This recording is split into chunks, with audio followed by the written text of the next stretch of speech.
जय गुरुदेव। परमात्मा की यह स्फुरण रूपा स्पंदन शक्ति मनोमयी है। समष्टि रूप में यही ब्रह्मा है और व्यष्टि रूप में यही मन है। ब्रह्मा ही मन है और मन ही ब्रह्मा है। जिसमें नाम मात्र को भी निश्चलता अथवा चेष्टाशीलता नहीं है, ऐसी चित्ती शक्ति के कोश में मौजूद असंख्य एवं अनंत सृष्टि परंपराएं हैं और आत्मा की सत्ता से केवल उसी को सत्य सी प्रतीत होती हैं जो उनकी भावना करता है। जो उनकी भावना नहीं करता, उसके लिए तो वे सब की सब सत्ताहीन असत्य ही हैं। भूत वर्तमान और भविष्य के जो सभी संकल्प तथा स्वपन के नगर एवं दृश्य हैं, वे सभी पर ब्रह्म परमात्मा की सत्ता में सत्य ही हैं। अन्यथा पर ब्रह्म को सर्वरूप और सर्वात्मा कैसे कहा जा सकता है। जो भी, जब भी और जहाँ भी चाहे इन्हें धारणा द्वारा देखा जा सकता है। जैसे अन्य देश में स्थित नदी, पर्वत, भवन आदि वहाँ पहुँचकर देखे जा सकते हैं, ऐसे ही योगी पर काया प्रवेश द्वारा अन्य व्यक्ति के अंदर जो विचार, संकल्प तथा वासनाएं आदि हैं, उन्हें जान लेता है। जैसे स्वपन दृष्टा के शरीर के इधर उधर लुढ़कने से उसके अंदर के स्वपन नगर और पदार्थ नहीं लुढ़कते, वैसे ही महामाया काल रात्रि या परमात्मा की क्रिया शक्ति के नृत्य से उसके अंदर स्थित जगत नहीं लुढ़कते, स्थिर ही स्थित रहते हैं। जैसे सोया हुआ मनुष्य चेतन होता हुआ भी जड़ता का अनुभव करता है, वैसे ही चिदाकाश पर ब्रह्म परमात्मा भी अपने ही संकल्प से दृश्य भाव को प्राप्त होकर जड़ता सी अनुभव करता है। वह सदा सर्वदा चेतन रहता हुआ भी स्वयं को पृथ्वी आदि भूत तथा सृष्टि रूप में स्थित मानता हुआ सुषुप्तवत जड़ता का अनुभव करता है।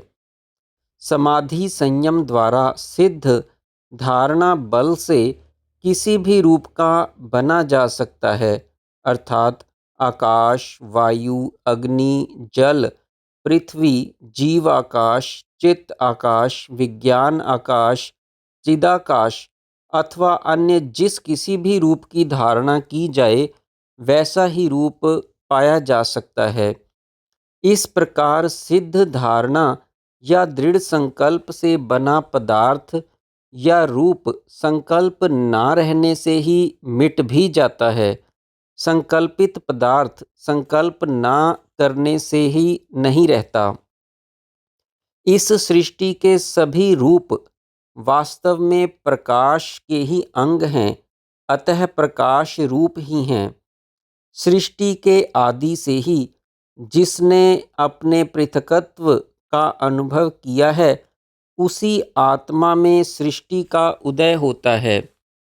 वही चिदात्मा जब अपने ही संकल्प से स्वयं ही समष्टि अहम से लेकर दृश्य सृष्टि तक के स्थूल भाव को क्रमशः या एक साथ ही प्राप्त होता है, तब सोए हुए की भांति जड़ सा स्थित होता है। जैसे कंदराई हुई अग्नि रहती है अथवा अपने ही मुख की भाप से मलिन हुए दर्पण में प्रतिबिंब होता है, पर वास्तव में वह कभी भी अपने सच्चिदानंद स्वभाव को तो त्यागता ही नहीं। हर अवस्था में सदा सर्वदा सच्चिदानंद घन ही रहता है। यदि कोई योग बल से प्राण से अपान को पूर्णतया ऊपर की ओर खींचकर स्थिर हो, तो कितनी भी ऊंचाई से गिरने पर ज्यों का त्यों सीधा ही पृथ्वी पर आ टिकेगा। और यदि आकाश के साथ संयम हो, तो घुनी हुई रुई के समान उसके हल्के शरीर का अंग भंग भी नहीं होगा। यदि परमात्मा में सुदृढ़ स्थिति हो तो समाधि भी भंग नहीं होगी। परस्पर विरुद्ध मनोरथों वाले दो सिद्धों में से जो अधिक शुद्ध अंतःकरण और प्रबल प्रयत्नशील होगा वही विजयी और अपने अभीष्ट में सफल होगा। निर्मल अंतःकरण वाला सूक्ष्म शरीरधारी व्यवहार में व्यस्त होने पर अपने सूक्ष्म शरीर को भूल जाता है। ऐसे ही सत्य संकल्प चिदाकाश रूप हुआ सिद्ध भी यदि अपने आतिवाहिक शरीर को भूल जाता है तो उसे देवता, सिद्ध, गंधर्व, सूर्य, चंद्र, इंद्र आदि कोई भी नहीं देख पाते। अपनी आतिवाहिकता की स्मृति आने और प्रयत्न पूर्वक स्मरण करने या सत्य संकल्प करने पर वह अकस्मात पुनः दिखाई देने लगता है। ठीक जैसे इंद्रजालमय वृक्ष या कोई भी वस्तु आकाश में अकस्मात दिखने लगती है। श्री वशिष्ठ जी ने ये सभी अनुभव किए। वे धारणा के बल से कभी पार्थिव वशिष्ठ, कभी वारी वशिष्ठ, कभी वात वशिष्ठ, तो कभी तेजस वशिष्ठ आदि रूप धारण कर तदरूप स्थित रहे। वायु के रूप में स्थित हुए वशिष्ठ जी ने वायु के 6 कर्म किए।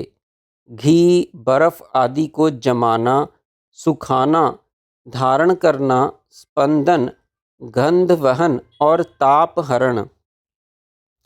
तत्वज्ञानी जीवन मुक्त और विदेह मुक्त दोनों सभी व्यवहार करते हुए भी परब्रह्म परमात्म रूप चिदाकाश में ही स्थित रहते हैं। परंतु संसार वासनावश जिस देह इंद्रिय अध्यासी विषय आसक्त पुरुष के मन में कभी भी स्वरूप अथवा आत्म दर्शन रूप मोक्ष की आकांक्षा जागृत ही नहीं होती, वह मंद बुद्धि तो मानव ही नहीं वरण कुत्ता, कीड़ा, अधम शुक्र है।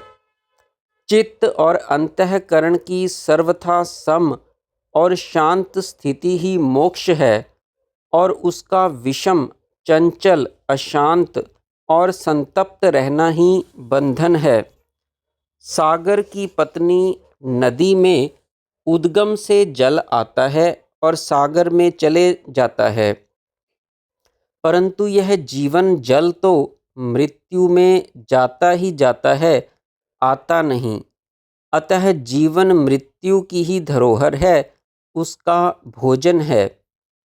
परम पुरुषार्थ पूर्वक परमात्म साक्षात्कार ही इस जीवन की सर्वोच्च उपलब्धि है, जो सहज और सरल भी है। जो दृढ़ निश्चयी अपने जैसे जिस निश्चय में दृढ़ता से स्थित है वह उसे अवश्य ही पा लेता है, बशर्ते कि चंचलता, चपलता या मूर्तावश उससे विरत होकर उसे छोड़ न बैठे। जैसे स्वप्न या मनोराज्य में दिखने वाले अनेकानेक विविध विचित्र आश्चर्यजनक दृश्य स्वरूप आत्मा से भिन्न नहीं होते, क्योंकि अपना आत्मा ही उन रूपों में संवर्तित या विवर्तित होता है। ठीक ऐसे ही अंदर और बाहर के सभी दृश्य चिदाकाश रूप परब्रह्म परमात्मा से पृथक नहीं हैं। वह चिदात्मा ही स्वतः स्वभावतः इस दृश्य जगत, सृष्टि अथवा ब्रह्मांड आदि रूपों में स्थित है। उससे दृश्य की भिन्नता का दर्शन केवल विज्ञानमय बुद्धि का हेय भ्रम मात्र है। मैं देह हूँ, इंद्रिय रूप हूँ, यही निकृष्टतम अहंकार है जो बल तथा बुद्धि का विनाशक और छहों तपन, अवीची, रौरव, महारौरव, संघात, कालसूत्र इन छहों नरकों का खुला द्वार है। मैं चिदात्मा परब्रह्म परमात्मा ही हूँ। यही निश्चय श्रेष्ठतम अहंकार है जो समस्त दिव्य विभूतियों का भंडार और मोक्ष का खुला द्वार है। जय गुरुदेव।